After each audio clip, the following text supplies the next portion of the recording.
दोस्तों नमस्कार, आप सभी का स्वागत है आपके अपने YouTube चैनल एक्सेस एकेडमी पर। साथियों, आज की इस वीडियो में मैं आप सभी लोगों के लिए टीजीटी पीजीटी नागरिक शास्त्र रिमाइंडर सीरीज के अंतर्गत सिविक्स यानी नागरिक शास्त्र के महत्वपूर्ण प्रश्नों का वन लाइनर रिवीजन नोट्स जो आपके आगामी विभिन्न परीक्षाओं के लिए बहुत ही उपयोगी है। दोस्तों, इस वीडियो में हम नागरिक शास्त्र या राजनीति विज्ञान के महत्वपूर्ण टॉपिक व्यक्तिवाद से संबंधित महत्वपूर्ण प्रश्नों को कवर करेंगे। ये वीडियो आप सभी लोगों की आगामी परीक्षाओं जैसे TGT, PGT, L T grade, KBS, NET, JRF और असिस्टेंट प्रोफेसर की भर्ती के लिए काफ़ी महत्वपूर्ण है। तो आप सभी लोगों से निवेदन है वीडियो अंत तक देखें। तो आइए साथियों, शुरू करते हैं व्यक्तिवाद से संबंधित महत्वपूर्ण प्रश्नों का आज का ये महत्वपूर्ण वीडियो और देखते हैं व्यक्तिवाद से संबंधित महत्वपूर्ण वन लाइनर प्रश्नों को। बात करते हैं साथियों व्यक्तिवाद अर्थात व्यक्तिवाद एक ऐसी राजनीतिक विचारधारा है जो व्यक्ति के सर्वोत्तम विकास के लिए सब कुछ न्यौछावर करने को तत्पर रहता है। यानी व्यक्तिवाद में लेसेज फेयर के सिद्धांत पर कार्य किया जाता है। अब जान लेते हैं व्यक्तिवाद से जुड़े हुए महत्वपूर्ण प्रश्नों को। व्यक्तिवाद व समाजवाद में कैसा संबंध है? तो व्यक्तिवाद और समाजवाद में परस्पर विरोधाभासी संबंध है, यानी एक दूसरे के विरोधी हैं। किस विचार को प्रायः व्यक्तिवादी विचारक अपने अनुकूल पाते हैं? तो डार्विन का अनुकूलतम की अतिजीविता सिद्धांत को व्यक्तिवादी विचारक अपने अनुकूल पाते हैं। अगला प्रश्न और बहुत ही इंपॉर्टेंट प्रश्न है, राज्य एक आवश्यक बुराई है, यह कथन किस वाद से संबंधित है? तो यह कथन व्यक्तिवाद से संबंधित है और व्यक्तिवादी विचारक राज्य को एक आवश्यक बुराई के रूप में मानते हैं। अगला प्रश्न है, राज्य एक आवश्यक बुराई है, यह मत किससे संबंधित है? तो यह मत व्यक्तिवाद से संबंधित है। अगला प्रश्न है, व्यक्तिवादी अराजकतावाद की मुख्य विशेषता नहीं है। तो जयवादिता जो है यह व्यक्तिवादी अराजकतावाद की मुख्य विशेषता नहीं है। राज्य एक आवश्यक बुराई है, तो यह कथन व्यक्तिवादियों का है। व्यक्तिवादी राज्य को एक आवश्यक बुराई के रूप में मानते हैं। अगला पॉइंट है, राजनीतिक सिद्धांतों में कौन सा राज्य को एक आवश्यक बुराई मानता है? तो व्यक्तिवाद का सिद्धांत राज्य को एक आवश्यक बुराई के रूप में मानता है। अगला प्रश्न है, व्यक्तिवादी विचारक राज्य को अनिवार्य बुराई और अराजकतावादी विचारक राज्य को अनावश्यक बुराई मानते हैं। ये क्या है? तो यह वक्तव्य प्रमुखतया सत्य है। जो व्यक्तिवादी विचारक हैं वो राज्य को अनिवार्य बुराई और अराजकतावादी राज्य को अनावश्यक बुराई के रूप में मानते हैं। समाजवाद, शास्त्रीय उदारवाद, मार्क्सवाद तथा कल्याणकारी राज्य का सिद्धांत में से कौन सा राजनीतिक सिद्धांत राज्य को एक आवश्यक बुराई मानता है? तो शास्त्रीय उदारवाद राज्य को एक आवश्यक बुराई मानता है। आगे देखते हैं इंपॉर्टेंट पॉइंट, 17वीं 18वीं शताब्दी में उदारवाद जो था उस उदारवाद को शास्त्रीय उदारवाद के नाम से जाना जाता है। इसे आरंभिक या नकारात्मक उदारवाद भी कहते हैं। इस दौर का उदारवाद राज्य को आवश्यक बुराई के रूप में मानता है। ग्राहम बलाश, हेयक, मिल तथा जीडीएच कोल में से कौन एक व्यक्तिवाद का समर्थक नहीं है? तो जीडीएच कोल व्यक्तिवाद के समर्थक नहीं है। अब प्रमुख व्यक्तिवादी विचारकों को देखते हैं। Locke, Bentham, Adam Smith, Spencer, Graham Wallas, F A. Hayek, Isaiah Berlin, Robert Nozick, Milton Friedman, Norman Angell, Miss Follett इत्यादि व्यक्तिवादी विचारकों के अंतर्गत आते हैं। और वैज्ञानिक व्यक्तिवाद की अवधारणा को विकसित किसने किया था? तो वैज्ञानिक व्यक्तिवाद की अवधारणा का विकास हर्बर्ट स्पेंसर ने किया था। आगे देखते हैं पॉइंट, आधुनिक व्यक्तिवाद का प्रणेता किसे माना जाता है? तो ग्राहम वालास को माना जाता है। लास्की, लिकाक, हाब्स तथा ग्राहम वालास में से कौन आधुनिक व्यक्तिवाद का प्रवक्ता है? तो ग्राहम वालास है। राजनीतिक सिद्धांत जो नागरिकों के व्यक्तिगत जीवन में न्यूनतम हस्तक्षेप करे उसे क्या कहते हैं? तो उसे व्यक्तिवाद कहते हैं। लास्की, मिल, स्पेंसर तथा अरस्तु में कौन व्यक्तिवादी विचारक है? तो हर्बर्ट स्पेंसर व्यक्तिवादी विचारकों के अंतर्गत आते हैं। योग्यतम की अतिजीविता सिद्धांत का प्रतिपादन किसने किया है? तो हर्बर्ट स्पेंसर के द्वारा किया गया है। और लेसेज फेयर का अभिप्राय क्या होता है? तो लेसेज फेयर का शाब्दिक अर्थ होता है व्यक्ति को अकेला छोड़ दो। और इस सिद्धांत पर जो भी सिद्धांत कार्य करता है उसे व्यक्तिवाद के नाम से जाना जाता है। लेसेज फेयर यानी अबंध नीति का सिद्धांत किससे प्रभावित था? तो स्वतंत्रता के नकारात्मक विचार से प्रभावित था। अगला है, किसके अनुसार सामाजिक विकास की मुक्त प्रतिस्पर्धा में योग्य तथा परिश्रमी लोगों को उत्तरजीविता का अधिकार है? तो हर्बर्ट स्पेंसर ऐसा मानता है। सत्य की राजनीति, लोक कल्याण की राजनीति, तकनीकी राजनीति तथा दलीय राजनीति की प्रवृत्ति केंद्रीकरण की प्रवृत्ति का मुख्य कारण रही है। यह कथन किसका है? तो यह कथन प्रोफेसर केसी हुयर का है। अगला है, राजनीति विज्ञान सत्य की रचना और भागीदारी का अध्ययन है। यह परिभाषा किसने दी है? तो लासबेल व कापलान ने यह परिभाषा दी है। आगे देखते हैं, किसने राजनीति शास्त्र को सत्य के निर्माण एवं साझेदारी के अध्ययन के रूप में परिभाषित किया है? तो हेराल्ड लेसबेल तथा अब्राहम कैपलान ने इसे परिभाषित किया है। बेंथम द्वारा प्रतिपादित उपयोगितावादी राजनीतिक दर्शन को कभी कभी कहा जाता है तो सूकर दर्शन यानी पिग फिलॉसफी के नाम से भी जाना जाता है। आगे देखते हैं, कुछ इंपॉर्टेंट पॉइंट है।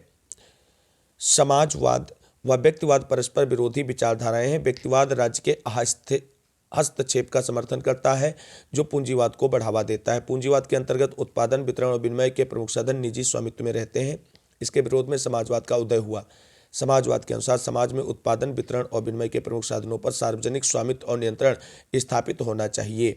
व्यक्तिवादी सिद्धांत राज्य को आवश्यक बुराई मानता है। आवश्यक इसलिए कि केवल राज्य ही लोगों के जीवन, संपत्ति तथा स्वतंत्रता की रक्षा कर सकता है, तथा बुराई इसलिए कि राज्य के प्रत्येक कार्य का अर्थ है कि व्यक्ति के स्वतंत्रता में कटौती करना। व्यक्तिवाद व्यक्ति और उसकी स्वतंत्रता को अपने चिंतन में केंद्रीय स्थान देता है। एडम स्मिथ, हेयक, स्पेंसर प्रमुख व्यक्तिवादी विचारकों के अंतर्गत आते हैं। शक्ति विनिश्चयों के निर्माण में सहभागिता है। शक्ति की यह परिभाषा किसने दी है? तो यह परिभाषा लासबेल महोदय ने दी है। किसने इस विचार का समर्थन किया है कि राजनीतिक शक्ति की अवधारणा राजनीति के अध्ययन की आधारभूत अवधारणा है? तो ये एलन बॉल ने कहा है। आधुनिक राजनीति विज्ञान में प्रक्रिया की संकल्पना किसने दी थी? तो आर्थर वेंटले ने प्रक्रिया की संकल्पना दी है। आगे देखते हैं, लासबेल ने अपनी किस पुस्तक में शक्ति को परिभाषित किया है? तो लासबेल ने अपनी प्रसिद्ध पुस्तक पावर एंड सोसाइटी में शक्ति को परिभाषित किया है। कैटलिन के अनुसार राजनीति विज्ञान का विषय क्षेत्र क्या है? तो कैटलिन ने शक्ति के अध्ययन को राजनीति विज्ञान का विषय क्षेत्र माना है। अरस्तु के अनुसार दासता कैसी है? तो अरस्तु ने दासता को प्राकृतिक और लाभप्रद माना है। अरस्तु की नागरिकता के अवधारणा लागू करने पर भारत में क्या होगा? तो भारत में केवल कुछ ही भारतवासी भारत के नागरिक माने जाएंगे। अगला पॉइंट देखते हैं, अरस्तु ने राज्य में निवास करते हुए भी नागरिकों के न होने की 4 दशाएं बतलाई जो इस प्रकार हैं। पहला है, किसी राज्य में निवास करने से नागरिकता नहीं मिलती क्योंकि स्त्री, बच्चे, दास और विदेशी को नागरिक नहीं माना जाता है। दूसरा पॉइंट है, किसी पर अभियोग चलाने का अधिकार रखने वाले व्यक्ति को नागरिक नहीं माना जा सकता क्योंकि संधि के द्वारा यह अधिकार किसी विदेशी को भी प्राप्त हो सकता है। आगे देखते हैं, नंबर 3 है, उन व्यक्तियों को नागरिक नहीं माना जा सकता है जिनके माता पिता दूसरे राज्य के नागरिक हों। चौथा पॉइंट है, निष्कासित तथा मताधिकार से वंचित व्यक्ति को भी राज्य का नागरिक नहीं माना जा सकता है। अगला प्रश्न है, किसने राजनीति शास्त्र को शक्ति का विज्ञान कहा है? तो कैटलिन महोदय ने कहा है। बाध्यकारिता, समीप, स्वेच्छा तथा दया में से कौन एक नागरिक समाज की महत्वपूर्ण विशेषता है? तो बाध्यकारिता। अगला प्रश्न देखते हैं, राजनीति विज्ञान में व्यवहारवाद एक प्रवृत्ति थी जिसने राजनीति को मानव प्रकृति पर आधारित किया। व्यवहारवाद की एक महत्वपूर्ण विशेषता क्या है? तो व्यवहारवाद की एक महत्वपूर्ण विशेषता अंतर अनुशासनात्मक दृष्टिकोण है। व्यवहारपरक राजनीति विज्ञान का जनक किसे माना जाता है? तो चार्ल्स मेरियम को। इंपॉर्टेंट पॉइंट है, व्यवहारवाद और उत्तर व्यवहारवाद के प्रतिपादक कौन है? तो डेविड ईस्टन को माना जाता है। अगला पॉइंट है, किसने राजनीति विज्ञान के व्यवहारवादी अध्ययन के विकास में योगदान दिया है? तो डेविड ईस्टन ने। राजनीति शास्त्र के अध्ययन के व्यवहारवादी उपागम के विकास के लिए उत्तरदायी राजनीतिक वैज्ञानिक कौन था? तो डेविड ईस्टन ही है। व्यवहारवादी क्रांति का शिकागो विश्वविद्यालय से विधिवत सूत्रपात कब हुआ था? तो 1925 ईस्वी में हुआ था। द्वितीय महायुद्ध के पश्चात व्यवहारवादी विचारधारा को विकसित करने का श्रेय किसे दिया जाता है? तो अमेरिकी राजनीतिक विचारकों को ये श्रेय दिया जाता है। आगे देखते हैं, द्वितीय विश्व युद्ध के पश्चात चार्ल्स मेरियम, चार्ल्स बियर्ड, A.L. लावेल, आर्थर बेंटले के नेतृत्व में अमेरिकी राजनीतिक विचारकों को व्यवहारवादी विचारधारा को विकसित करने का श्रेय दिया जाता है। अब इंपॉर्टेंट पॉइंट को देख लेते हैं। हर्बर्ट स्पेंसर, जिनका समय 1820 से 1903 ईस्वी था, 19वीं सदी के ब्रिटिश दार्शनिक और सिद्धांतकार हैं। इन्होंने योग्यता की अतिजीविता सिद्धांत का प्रतिपादन किया। स्पेंसर की पहली महत्वपूर्ण कृति सोशल स्टैटिक्स जो 1850 में प्रकाशित हुई। चार्ल्स डार्विन की ओरिजिन ऑफ स्पीसीज 1859 से 9 वर्ष पहले प्रकाशित हुई थी। इस तरह स्पेंसर ने अपना विकासवादी सिद्धांत डार्विन के भी पहले रखा था। योग्यतम की विजय या योग्यतम की अतिजीविता सर्वाइवल ऑफ द फिटेस्ट शब्दावली का प्रयोग सर्वप्रथम स्पेंसर ने ही किया था, यद्यपि यह डार्विन के नाम के साथ जुड़कर प्रसिद्धि हुई। इस प्रकार स्पेंसर ही योग्यतम की अतिजीविता के सिद्धांत का प्रतिपादक है। आगे देखते हैं, प्लेटो, रूसो, टी.एच. ग्रीन तथा डेविड स्टन में कौन व्यवहारवाद के समर्थक है? तो डेविड स्टन व्यवहारवाद के समर्थक है। व्यवहारवादी उपागम का जन्म कहाँ हुआ था? तो अमेरिका में हुआ था। व्यवहारवादी आंदोलन के बौद्धिक जनक कौन है? तो चार्ल्स ई मेरियम व्यवहारवादी आंदोलन के बौद्धिक जनक हैं। किसने मताधिकार के लिए योग्यता का समर्थन दिया था? तो जे.एस. मिल ने किया है। मताधिकार केवल उन्हीं को मिलना चाहिए जो संपत्तिशाली हैं और जो राज्य को कम या अधिक कर देते। ये कथन किसका है? तो ये कथन जे.एस. मिल का है। आगे देखते हैं, बी.एफ. स्किनर, डेविड स्टन, लियोनार्ड व्हाइट और सोमा में से किस व्यवहारवादी विचारक ने अपने चिंतन में मानवीय स्वतंत्रता एवं प्रतिष्ठा के इरादों यानी इंटेंशन, प्रयोजन, पर्पज और प्रेरणा यानी मोटिव से जोड़ा है? तो बी.एफ. स्किनर ने जोड़ा है। क्रिया प्रसूत अनुबंधन का सिद्धांत किसने दिया है? तो बी.एफ. स्किनर ने दिया है। उत्तर व्यवहारवाद का आधारभूत लक्षण क्या है? तो प्रवृत्ति से पूर्व सार, सामाजिक परिवर्तन पर बल तथा कर्मनिष्ठ विज्ञान जो है उत्तर व्यवहारवाद के प्रमुख लक्षणों के अंतर्गत आते हैं। अगला पॉइंट देखते हैं, सामाजिक रूढ़वादिता की विचारधारा उत्तर व्यवहारवाद का आधारभूत लक्षण नहीं है। अगला प्रश्न, उत्तर व्यवहारवाद की सर्वोत्तम व्याख्या किसके द्वारा की जा सकती है? तो रचनात्मक प्रकारवादी दृष्टिकोण के अग्रदूत के रूप में की जा सकती है। उत्तर व्यवहारवाद की प्रमुख विशेषता है? तो उत्तर व्यवहारवाद की प्रमुख विशेषता यह है कि यह प्रतिक्रिया नहीं अपितु क्रांति करती है। अगला पॉइंट देखते हैं, निवेश, निर्गम और पुनर्निवेश शब्दों का प्रयोग किसकी व्याख्या में होता है? तो साथियों, इसका प्रयोग राजनीतिक व्यवस्था की व्याख्या में होता है। व्यवस्थाबद्धीकरण, प्रमाणीकरण, प्रासंगिकता का सिद्धांत तथा समग्रता में से कौन सा डेविड स्टन के व्यवहारवाद के सिद्धांत का एक लक्षण नहीं है? तो प्रासंगिकता का सिद्धांत जो है डेविड स्टन के व्यवहारवाद के सिद्धांत का एक लक्षण नहीं है। आगे देखते हैं, डेविड स्टन ने अपने लेख the current meaning of behaviourism में व्यवहारवाद के निम्न आधार तत्वों एवं लक्ष्यों को प्रस्तुत किया है। पहला है नियमन, सत्यापन, तकनीकी पद्धति, प्रमाणीकरण, मूल्य, व्यवस्थाबद्धीकरण, शुद्ध ज्ञान तथा समग्रता। और व्यवहारवाद प्रेरणा किससे लेता है? तो व्यवहारवाद प्रेरणा जो है प्रत्यक्षवाद से लेता है। साथियों, अगर अभी तक आपने वीडियो को लाइक नहीं किया तो प्लीज़ वीडियो को लाइक करें, दोस्तों में शेयर करें तथा आगे की तैयारी को फ्री ऑफ कास्ट जारी रखने के लिए चैनल को सब्सक्राइब करके बेल आइकन जरूर दबाएं। आगे देखते हैं वीडियो में महत्वपूर्ण प्रश्नों की अन्य प्रश्नों को। उत्तर व्यवहारवाद की श्रेष्ठ व्याख्या किसने की है? तो डेविड स्टन महोदय ने की है। डेविड स्टन ने अपनी किस कृत में राजनीतिक व्यवस्था या राजनीतिक प्रणाली का वर्णन किया है? तो ए फ्रेमवर्क फॉर पॉलिटिकल एनालिसिस 1965 में आई पुस्तक है, उसके अंतर्गत किया गया है। किसी एक उपागम की दो मुख्य मांगें थी, प्रासंगिकता एवं कार्रवाई। तो ये उत्तर व्यवहारवाद की प्रमुख मांग थी। उत्तर व्यवहारवाद वास्तव में एक क्रांति है जिसका श्रेय दिया जाता है, तो इसका श्रेय डेविड स्टन को दिया जाता है। अगला प्रश्न है, उत्तर व्यवहारवाद बल देता है? तो उत्तर व्यवहारवाद उपादेयता एवं कृत्य दोनों पर बल देता है। फ्रैंकफर्ट स्कूल ने पूंजीवादी समाज की सांस्कृतिक आलोचना विशेषकर किस बात को लेकर की थी? तो मनोवैज्ञानिक प्रभुत्व को लेकर के की है। किसने कहा है राजनीति समाज में मूल्यों का आधिकारिक आवंटन है? तो डेविड स्टन महोदय ने कहा है। समाज कल्याण की सही संरचना है? तो व्यक्ति लोक कल्याण के विरुद्ध किसी अधिकार का उपयोग नहीं कर सकता, ये समाज कल्याण की सही संरचना प्रस्तुत करता है। आगे बात करते हैं,